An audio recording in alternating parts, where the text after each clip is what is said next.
Okay, so picture this, a kingdom that is absolutely obsessed with perfect surfaces. Every lie is polished, every crack is hidden away. Now what happens when a jester shows up, not to make people laugh, but to hold up a mirror?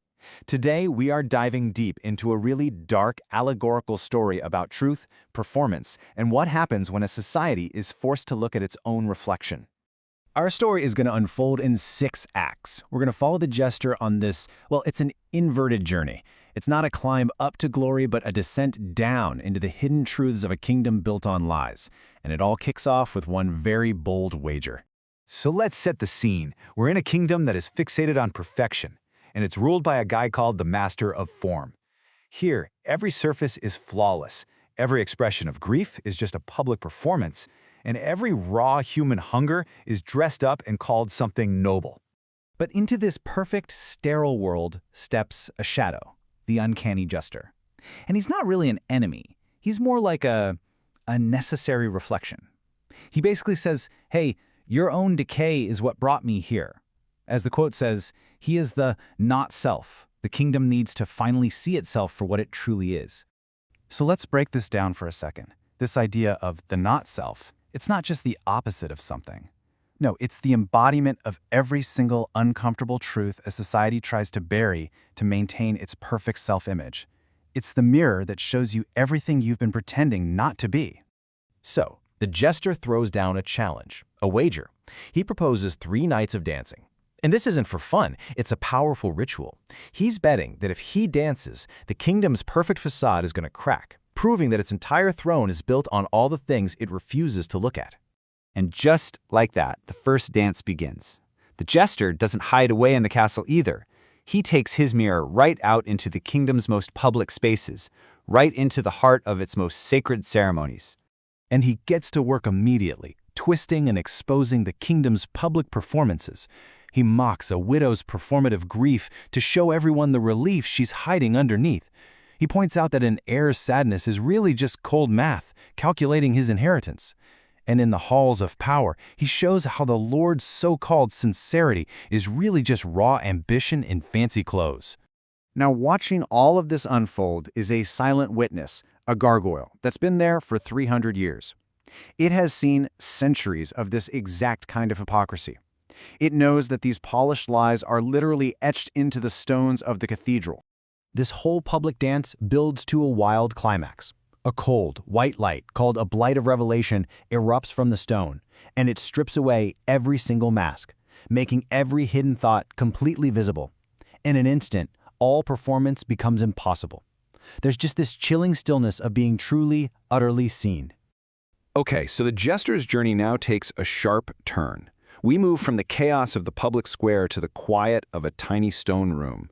And this is for a confrontation that is way more intimate and maybe even more profound. In this room, he finds the kingdom's high priest, its ultimate spiritual authority. And this man has been frozen for 6 years, sitting in front of a blank piece of parchment, completely unable to write down a truth that would shatter everything he's supposed to believe in. He's paralyzed by this crisis of faith. The priest finally breaks down and confesses his secret heresy. He doesn't believe that the spirit and the body are separate anymore. He now believes the body itself is the sacred meeting place, the physical form that the divine chose so it could experience what it means to be human, to feel cold, to feel hunger. And in this incredibly vulnerable moment, the priest gives the Jester a new name, Instrument. It's a huge realization for the Jester. He isn't the source of truth himself, he's the lens. He's the unique angle needed to make a hidden truth finally visible to others. He's not the light, he's the angle at which it falls. So, now that he understands his true role as an instrument, the Jester starts seeking the source of his music.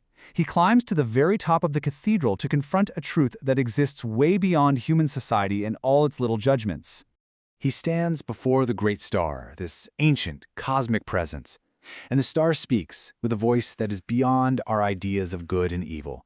It explains that light doesn't judge.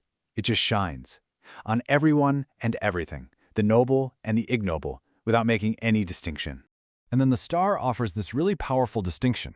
It says a noble soul isn't about performing virtue for an audience. It's about your instinct toward goodness when absolutely no one is watching. On the flip side, the ignoble soul is the one that knows what's right but just keeps turning away, making a series of small, reasonable choices that pile up into this heavy weight.